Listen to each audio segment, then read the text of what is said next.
一个心地善良的穷小子迪奥立志考上法律系第一，将自己的化妆品卖到世界各地，结果竟被富二代残忍虐杀，只剩下了个脑袋。霸王追风拳。这一切的开端都要从迪奥入赘乔家大院说起。因为父母早逝，迪奥被好心的乔老爷收养，可对方的儿子大乔不是什么好鸟，常常对同乡人拳打脚踢。迪奥刚到第一天就被大乔放狗咬，所以他只能夹起尾巴做人。可哪怕是这样，大乔还是处处找茬。迪奥清楚自己身份卑微，唯有努力学习才能逆天改命。また間違えたぞジョジョ。迪奥見ろ，20問中20問正解だ。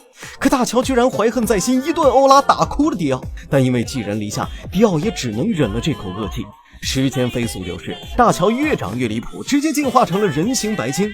迪奥知道惹他没好下场，便握手言和，顺便以法律系第1名的成绩毕业，也算完成了人生第1个目标。可就当迪奥推销自己化妆品，准备大干一番事业的时候，乔老爷病倒了。俗话说得好，滴水之恩当涌泉相报。迪奥放弃了自己的事业，全身心照顾乔老爷。可大乔居然诬陷迪奥给乔老爷下药，还把他从2楼摔了下去。迪奥是敢怒不敢言。この薬を分析して必ず刑務所に放り込んでやるぞ。此时的迪奥无助的像个孩子，他想起了已故的父母，为了活下去，他只能选择。俺は人間をやめるぞ，ジョジョ！因为人类的力量总是有限的，根本不可能战胜人形白鲸的大乔。迪奥的心中有万般不甘，可为了避免被大乔灭口，只能戴上了食鬼面。可哪怕这样，大乔也不放过他，靠人形白鲸的强悍力量，直接让迪奥与女神像亲密接触。好在迪奥的意志足够强悍，活了下来。因为不再是人类，所以化妆品的生意做不成了。现在他只能开发新项目，实现面包自由。可大乔却找到了外挂波纹，说啥也不让迪奥吃面包度日。同じこと、お前を葬るのに罪悪感なし。一番打斗过后，迪奥的保安和销冠都被解决，就连他自己都被大乔的霸王追风拳打穿了身体。此时迪奥的大脑飞速思考，自己明明学的法律，可这群人根本不讲法，就是非要弄死自己。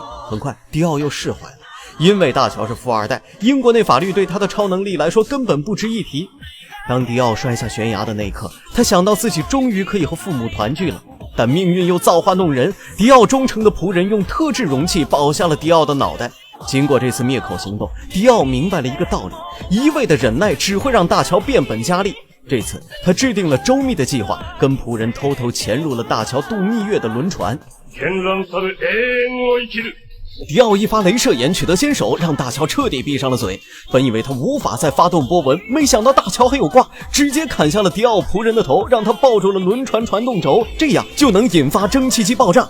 迪奥此时算是明白了，大乔是要让自己死得连渣都不剩。最后爆炸的关键时刻，迪奥本想做最后的努力，结果被死死抱在了怀里。尽管如此，迪奥还是要回了赔偿，可他没想到这竟是噩梦的开端。最后补充下，本视频纯属虚构，乃是迪奥的野史。